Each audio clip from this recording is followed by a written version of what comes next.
Agak mirip sama Indonesia mungkin tentang multikulturalisme deh. Kamu udah nonton film ini belum? Judulnya Bangga Bangga. Di Korea itu kan banyak pegawai, bukan pegawai, apa namanya, tenaga buruh dari asing gitu, dari luar negeri.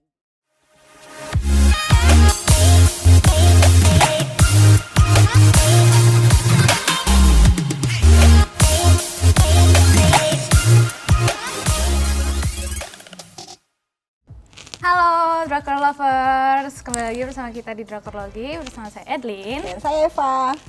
Kali ini kita mau ngebahas apa nih Bu? Yang seru-seru agak mirip sama Indonesia mungkin tentang multikulturalisme deh. Kan ini sekarang lagi seru juga di Indonesia ya. Kita lagi sebetulnya Indonesia adalah negara yang seperti apa misalnya. Dengan banyak budaya misalnya, banyak agama dan yang lain-lainnya. Kalau di Korea gimana nih? Iya, apalagi gitu. di Korea itu kan terkenal sama kulturnya mereka yang satu. Iya, monokultural ya. Gitu ya. Gitu. Kamu udah nonton film ini belum? Judulnya Bangga Bangga. Bukan bahasa Indonesia bangga ya, ini bahasa Koreanya Bangga Bangga. Artinya kalau di judul bahasa Inggrisnya He's on the Sea. Iya. Nah, kalau saya sih tapi belum nonton Bu soal film ini. Mungkin Ibu bisa ceritain sedikit gimana supaya saya ngerti. Satu kalimat belayar berapa? Aduh, saya masih Oh, Ibu, iya. maaf. Tapi nanti gaji pertama saya loh.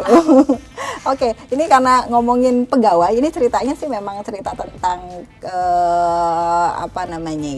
di Korea itu kan banyak pegawai, bukan pegawai, tenaga buruh dari asing gitu, dari luar negeri. Nah, film ini mengangkat cerita itu soal ada masalah apa sih para buruh-buruh yang ada di Korea itu, ada isu apa yang bisa diambil di sana gitu. Jadi ceritanya sebetulnya tokoh utamanya sih orang Korea yang dia karena badannya tuh agak kecil, mukanya nggak terlalu ganteng, nggak kayak mas-mas yang lagi di depan sana yang lagi nonton bersinar gitu ganteng.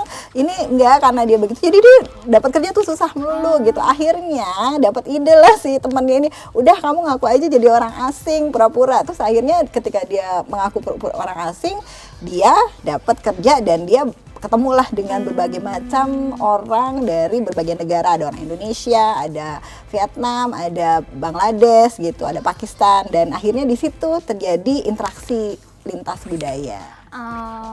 Berarti tadi bisa dilihat kalau misalnya orang Korea itu nggak cuma diskriminasi dari nationality-nya, tapi bisa dilihat juga dari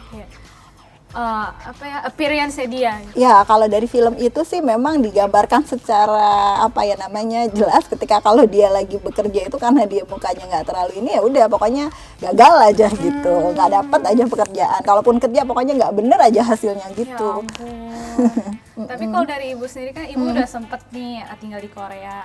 Kamu juga kan? Iya sih, tapi cuma sebentar lah ya, nggak kayak Ibu lah gitu. Kalau Ibu gimana dalam pengalaman Ibu, apakah pernah bersentuhan langsung dengan isu ini? Jadi waktu itu sebetulnya saya kan pertama kali tahun 2005 ke Korea. Kamu udah lahir belum? Udah, Bu. Oh udah, alhamdulillah. Berarti saya nggak tua-tua banget. Kamu udah lahir, kamu belum lahir, ya Allah gitu. Saya udah ada di Korea. Nah 2005 saya ke sana itu masih belajar bahasa Korea. 2006 saya masuk lagi. Waktu 2007 ada tawaran dari tempat kampus saya, ini ada tawaran untuk kerja gitu. Kerja apa? Volunteer buat bantu orang-orang Indonesia, karena orang Indonesia banyak yang bekerja di sini kan. Oh iya, tapi bahasa Korea saya masih belum terlalu lancar banget gitu. Udah nggak apa-apa karena ini bantu gitu. Terus akhirnya saya kerja itu namanya di Migrant Workers di daerah Sindorim. Itu jauh lah lumayan dari kampus.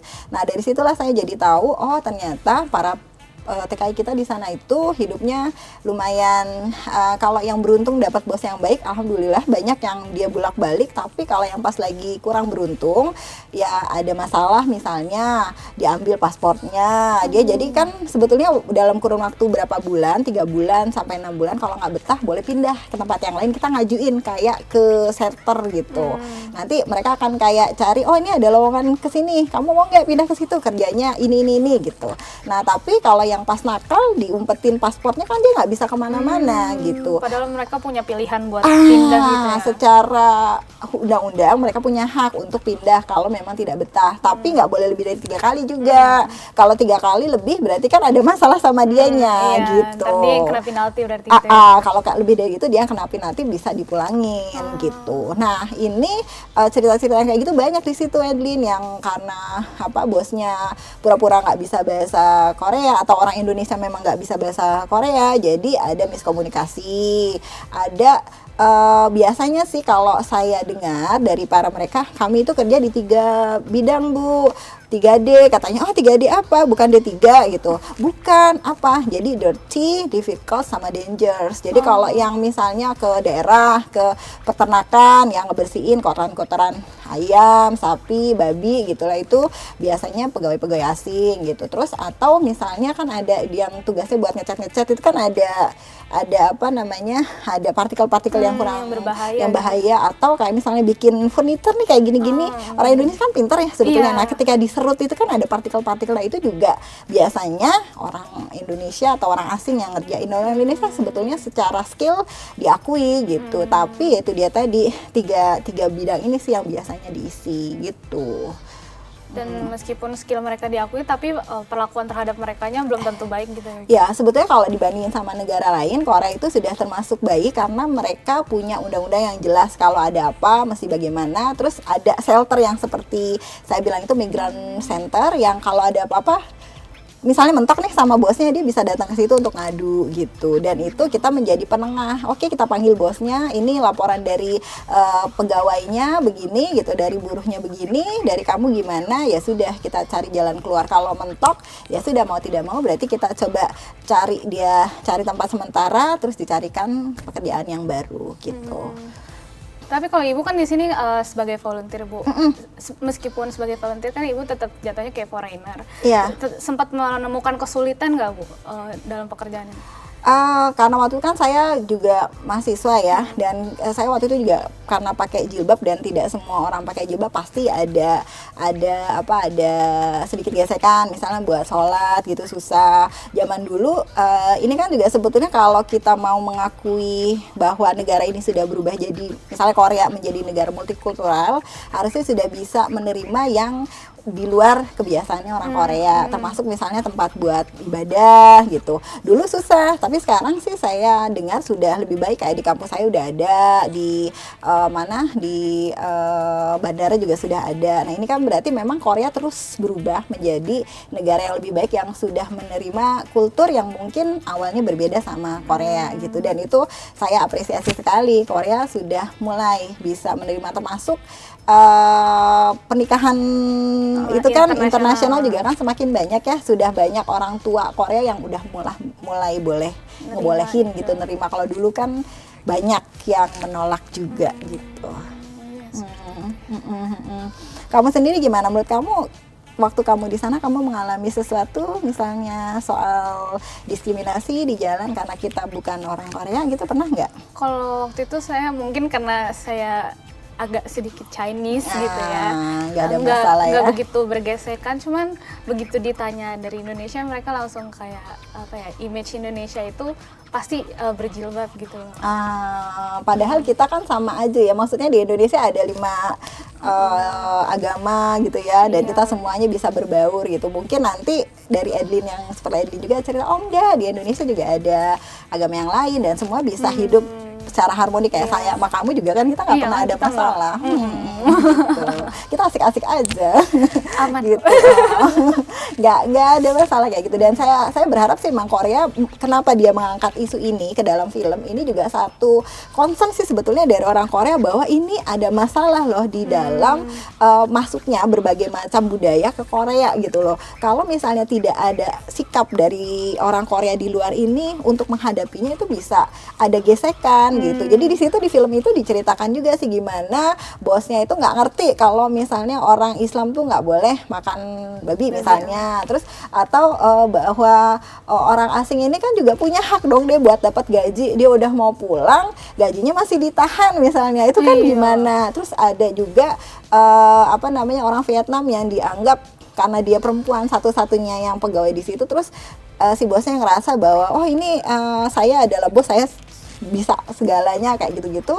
Terus ya termasuk ada sedikit misal dilecehkan, dipegang pantatnya. Nah ini kan pegang posisi tubuh itu bisa beda-beda loh tiap budaya, ngerti? Iya. Kalau di Indonesia kan kalau kita angkat tangan kiri nggak sopan. Kalau di Iya. Korea kan kalau absen tangan kiri gitu. Nah yang seperti ini kelihatannya kecil, tapi itu kalau nggak ada pemahaman bahwa kalau di budaya kamu megang kepala tuh nggak sopan. Di Korea kan suka ya megang kepala gitu. Atau kalau itu langsung julek aja gitu. Misalnya bercanda ya. Tapi itu kan bercanda. Nah kalau Iya. kita nggak paham, kita baper nih orang Indonesia, gimana sih orang Korea kasar, padahal itu budayanya dia gitu. Jadi dengan film ini sih jadi sebetulnya orang Korea juga coba paham, oke, dari di luar budaya Korea ada seperti ini, dan orang asing yang orang Indonesia, orang mungkin Vietnam, terus Bangladesh juga paham, oke, kalau Korea seperti itu budayanya dia gitu. Dan disitulah sebetulnya fungsi dari multikulturalisme, saling menghargai keberadaan, bukan cuma adanya doang, tapi oke, itu budaya kamu, saya paham, dan kita Saling toleransi gitu.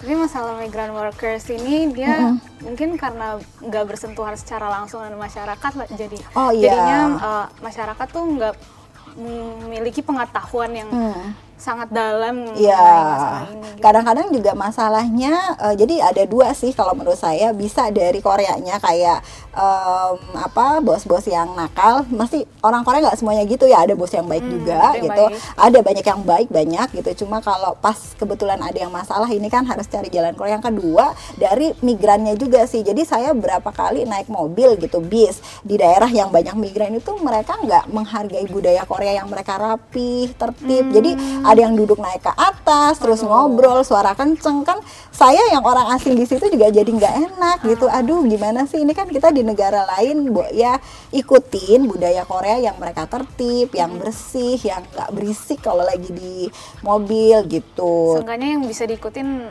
harusnya bisa diikutin. Iya, dan itu juga jadi orang Korea tidak salah juga kalau melihat orang, kalau dari migran tuh nggak tahu aturan, nggak punya budaya, nggak ada mannernya misalnya. Itu karena datangnya dari migrannya juga. Jadi harusnya saling sih, dari migrannya juga belajar untuk hidup lebih tertib dan menghormati budaya. Kalau orang Korea misalnya harus ngantri atau harus tepat waktu. Kalau janji orang Indonesia kan ngaret nih.